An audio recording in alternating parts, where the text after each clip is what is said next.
Every business wants good customer reviews.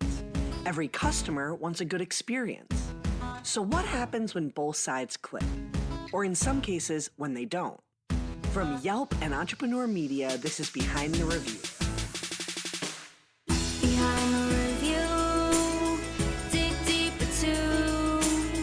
Behind the review, get all the news. Food, flowers, fixing, make business boom. Behind the review, dig deeper too. I'm Emily Washkovic, Yelp small business expert. On Behind the Review, I pick a review on Yelp and talk to the entrepreneur and the reviewer about the story and business lessons behind their interactions. This week, I'm excited to feature Heirloom Engravers, located in San Francisco, and recommended by my Yelp colleague, Sarah R. Let's see what's behind this week's review. I was surprised to find out that he was the owner. I thought he would have like a whole operation there of people and office managers or receptionists or anything like that, but it was him, the owner, which was really cool. And I think he handles all that stuff. It couldn't just be me because every time I reached out, it was him. But he was really responsive and nice. And the second go around, when I reached out for my personalized gifts, he even made a suggestion and I took it because he knows what he's doing. That's Sarah R., describing how hands-on Wade Dickinson, the owner of Heirloom Engravers, was the very first time she reached out for a project. Let's hear Sarah's review. I first used Heirloom Engravers during the pandemic to get some mugs engraved as a gift for the team I support. Wade, the owner and operator, is so easy to work with and so kind. He offers helpful suggestions and is very responsive. I liked working with him so much that I came back again a few years later to get some special flasks engraved for my bridesmaids. They did a beautiful job and I will be 100% using them again. What an amazing review. It's so beautiful that Heirloom Engravers was able to be a part of Sarah's wedding. It's not easy running an engraving business, especially through the pandemic. I sat down with the owner of Heirloom Engravers, Wade Dickinson, to hear about his experience with building up his business years ago and being flexible in altering his business model through many evolutions to modern times. Let's hear how Heirloom Engravers went from an idea to a successful business. I had the idea to form Heirloom Engravers, and it wasn't really entirely my idea. It was a customer that called me and needed some very high-end work done. And they had an engraver in their store. And this was Tiffany and Company in San Francisco. And they had an engraver, but he was not very fast and he wasn't good at big orders. So she started bringing me work.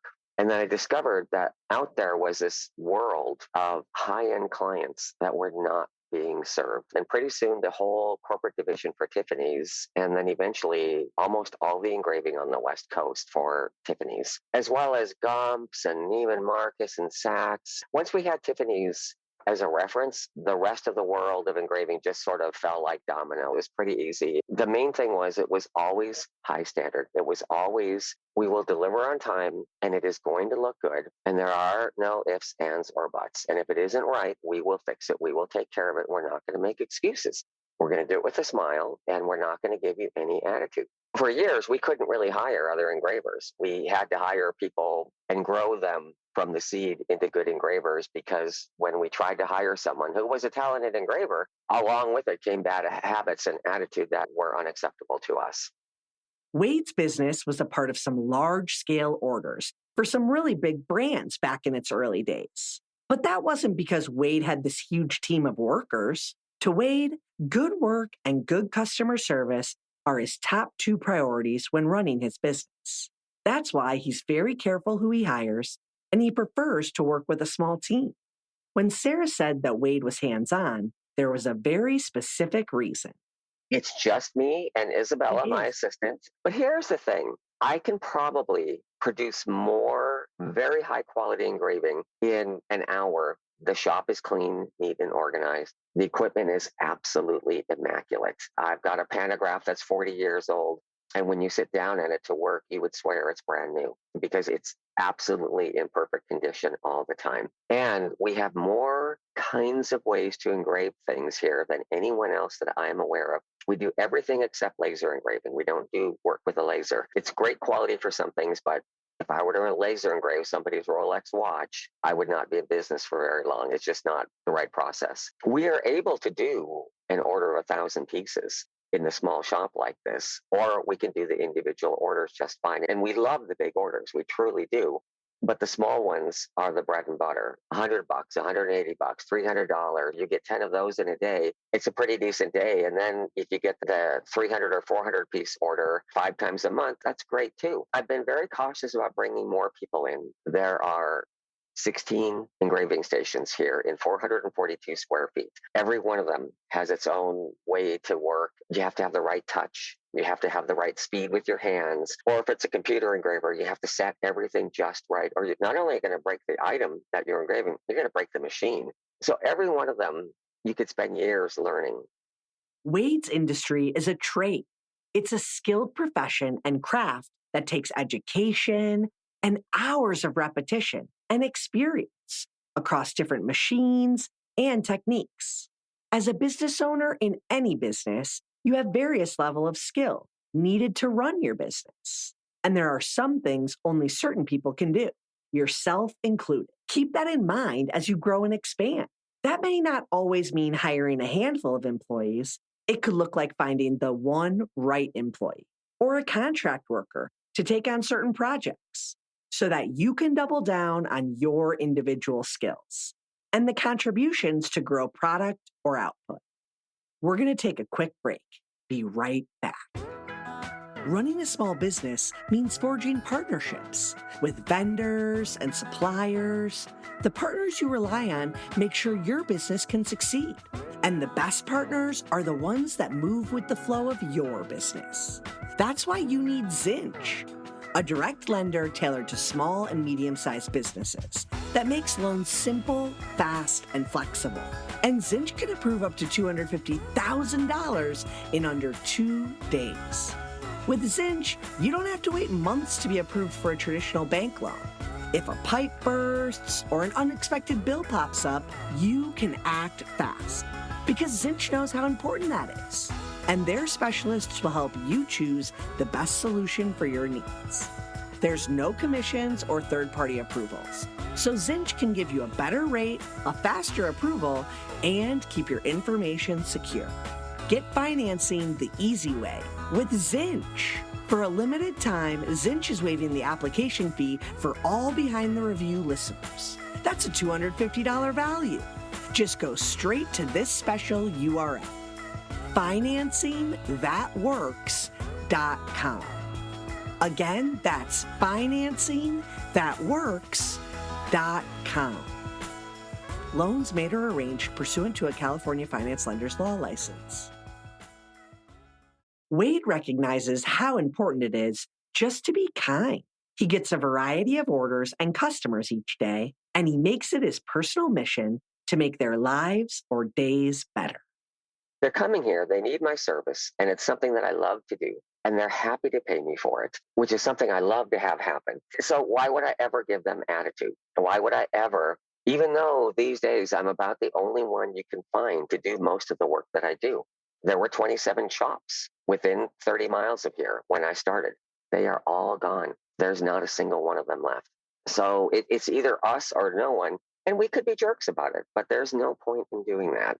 It's not the way I want to go through life. I have an amazing assistant who, when I was having her shadow me the first few weeks so she could learn the ropes and waiting with customers, we'd get back in the elevator and come down to the shop. And she'd say, "You were so nice to that person. You were so kind. She's falling apart. And you took care of her for 20 minutes and picked her back up." And I said, well, that's part of our job. When someone comes in with an urn that they need to have engraved, someone's ashes that they love are going to go into it. Maybe it's a pet, maybe it's a person, maybe it's a father, maybe it's a husband, maybe it's a son. You know, they need us to reach out to them and take care of them for that little bit of time. And they need to walk away feeling like, okay, this isn't so bad. I can get through this. And if we can give that little bit of life to somebody that's in that position, that's what we ought to be doing. They called us, and the bottom line is they want to pay me for something I love to do. So I'm going to do it. Wade's philosophy for his business and his love for personal interaction doesn't go unnoticed. Wade has touched many lives with his hospitality and his work. As an engraver, Wade receives many orders that request engraved items that represent a loved one. He shared one special interaction that remains in his memories today. It's a personal world. And there are plenty of statistics that say young people would much rather do things online and not have any personal experience. But when you sit down and talk with somebody, young or old, I engraved a necklace, I don't know, 10 years ago, but I'll never forget this young lady. Her boyfriend, who she was living with for 4 years, had died. They were planning on getting married. In fact, the date was on the calendar. They had already sent out invitations, and he died in a terrible accident. She wanted this bracelet or this necklace with his name on it and a private message from her to him that she would always wear around her neck. And she was there with her mom, and she was in pieces. And I remember saying to her, "You have no reason in the world to believe this, but I promise you, there will be a morning you wake up and you will not be thinking of this first thing. And you'll get through the whole day, and suddenly you'll realize, hey, I'm better. It's better. I'm going to be better." And, of course, she burst into tears and she said, "I don't believe you, but thank you so much for saying it." But I got a card from her like 4 years later saying, "Hey, that morning came. The morning came, and it's day after day now. I'm better. I'm doing so much better. Thank you for your kind words. I touch the necklace every morning when I wake up." It's a personal thing. And I could have been cold. I could have been acerbic. I could have been a jerk. She had nowhere else to go to get that engraving done. But it's not the world I want to live in. I want to live in a world where people take care of people. So that starts with me and it ends with me. And then it will come around to me and my kids and the whole thing. So yeah, it's all personal, and don't let anyone fool you. It doesn't matter how business-like they think they are. If you tell them and you mean it, because it's the truth, "Man, that is a beautiful dress. That is astounding." And you really mean it. I don't care who you're talking to, or "That's a beautiful tie, dude. Where did you buy that?" And they're having a bad day, but you share a small thing about yourself and about themselves, you're making their day better. You're making your day better. And I'm going to probably make some more money off of it. But the bottom line is, it's just who I'd rather be. It's clear that Wade connects on a personal level with as many customers as he can. In addition to being kind to the customers that ask for his help, Wade has also learned new ways to grow as a business. Realize, okay, the world has changed and I have not, and I need to change with it. Then this young lady from Yelp calls me up needing some engraving done, and she comes in the shop. We go over the whole thing, and I asked her, "Can I get some advice from you?" She said, "Yeah, sure, no problem." So she helps me out, and she said, "Well, you haven't claimed your business."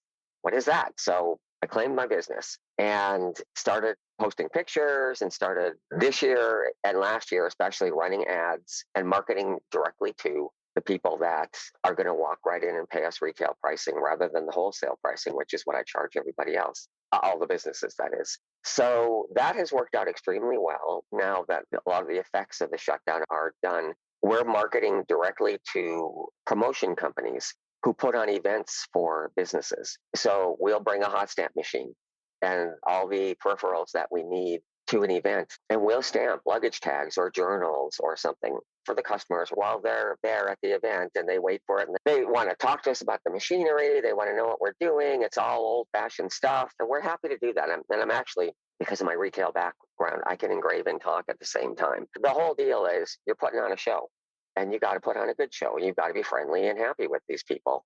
So probably about 50% of the business income is events. And we have one of the biggest events I've ever done coming up. We're flying to Austin.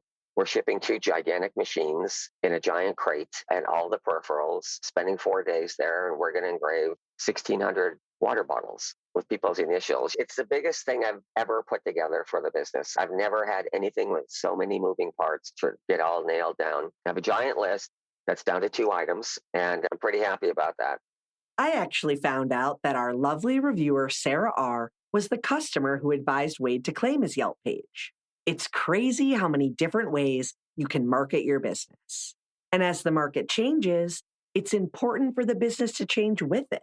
I told him when I met him too that his business wasn't claimed on Yelp. And I asked him why. And I said, "You should really do that. Like, you're great and you can do all these request a quote things. And I think it'll make your life easier." Yeah, he's got all the bells and whistles. true Yelp fanboy. Yeah, and when I came back with this new personal project, they're gifts for my bridesmaids. They're engraved flasks. They're very beautiful. There should be a picture with my review. He told me, he was like, "Was it you who told me I should claim my business?" And I said, "Yeah, probably." He's like, "Oh my gosh, my business has tripled since I did that. And it's been amazing. And working with Yelp has been so easy. And it was really cool to see that." After talking to Wade, I confirmed that he's a huge fan of Yelp. Since claiming the page, he's seen a lot of positive changes. When I use Yelp myself and they get right back to me, I love it. Most young people don't even know about this service. They've never used it before. It's never been a part of their life. And so to get back to them within minutes and say, "Hey, thanks for asking. Yes, we can do this. Here's the price. Here's how long it takes. And if you're driving when you get here, feel free to pull up to the curb and we'll run out to you. We'll take care of you that way." That came right out of the pandemic. I mean, it's what, 15 extra steps. So what on my end? But on their end, it's huge. So I try to get back to the Yelp questions right away. And then Isabella will sit down and read the question off. And I'll say, "Yeah, give the standard answer or give this one or, add this part of it in, depending on the item that they want done." And it is hard to manage. I have to admit that before I actually got online with this, when emails came in from Yelp or Google, I simply ignored them. I just thought, if they don't have the wherewithal to pick up the phone, I don't have time for them. And I'm dating myself. I know. My daughter and my niece, I got to credit them. They just said, "You've got it backwards. You're throwing away money. You're throwing away customers, alienating your public. And you have always loved working with your customers." And I just thought, man, these kids are right. I got to get on top of that. They come to my phone also, my smartphone, and I bowl on Wednesday nights. Last night I sat down and I answered a Yelp question while I was bowling and got back right away because I think it's important to do. And I do answer every review with a thank you or letting them know that I appreciate it because I really do. It's really a nice thing that people do this. Wade's experience is relatively common in so many ways. Lots of small businesses are still powered by pen and paper reservation systems or call in for questions and order placements. But as Wade discovered, he was simply missing out on connecting with tons of potential new clients just because he wasn't used to using an online listing platform. I'm so glad he gave it a shot, and I love to see how active and engaged he is now, even responding to customer questions and job requests while at bowling league. The pandemic has helped many business owners get over their fear of being online and connecting with customers digitally. I see more and more businesses today sharing the behind the scenes of their business online, and the engagement from customers is undeniable. People want to support people, and they want to see the people behind the business. For Sarah, it's almost all about Wade. He is definitely a huge selling point for the business. He was so sweet. I was telling him about the flasks gifts for my bridesmaids. He's like, "Oh, you're getting married. That's so nice." He's like, "Let me see the ring." And so I showed him the ring. He's like, "Oh, we could get something engraved on that for you, or maybe on your fiance's ring." He actually just felt like a real person, which was cool. I think the business is very small and he's been doing it for a long time and he likes doing it and knows what he's doing. It's just nice to talk to someone who is very comfortable in what they're doing and how they do it and even who they are. So it's just nice to speak with a human about these things, especially when it is, or it can be, very personal. I don't really know anything about engraving. I don't know that many people who do. So when I showed him the flasks and I showed him the design I wanted on it, and he said, "Oh, that's going to be beautiful. I think we'll do it this big. And we'll do it this way of engraving. So it'll be like subtle but beautiful." I said, "Sure. I don't know. I trust you, Wade." Even Wade, an extremely experienced businessman focused on customer service, can make mistakes. During our conversation, he shared a story with me about a time he felt he had entirely dropped the ball. It was really vulnerable of him, and I wanted you to hear it. I get online, and I've had one where they were mad at me.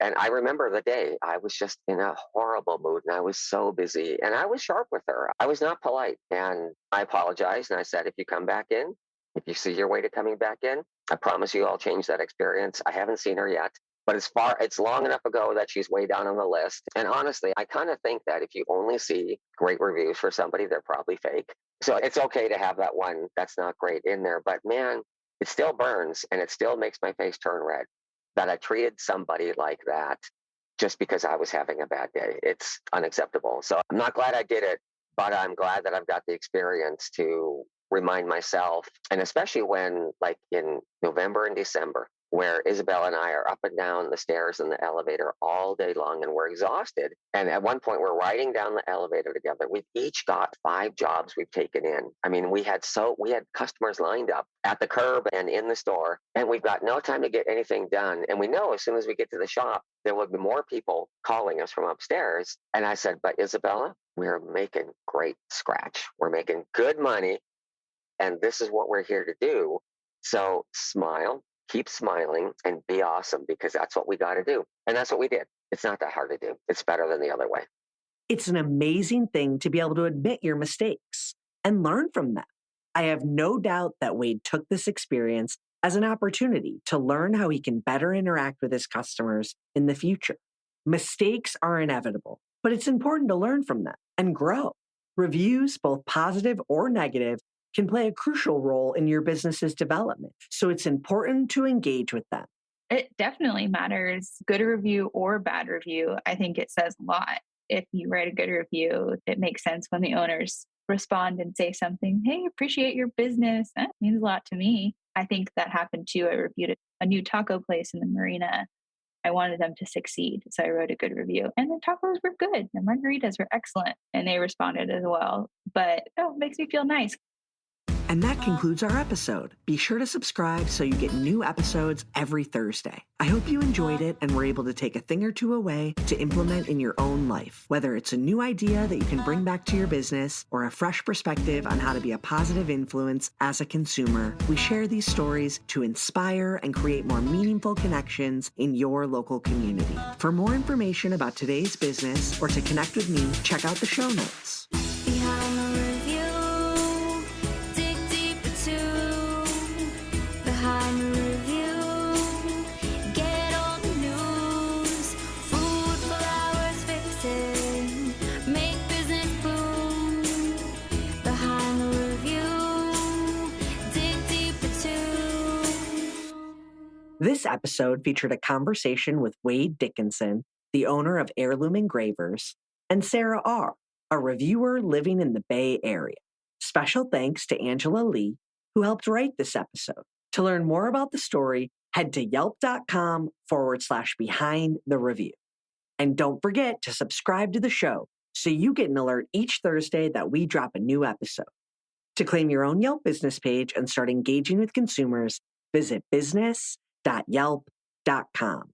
Our theme song is performed by Ali Schwartz and produced by Robbie G. of Messerol Sound. The show was edited by Entrepreneur Media.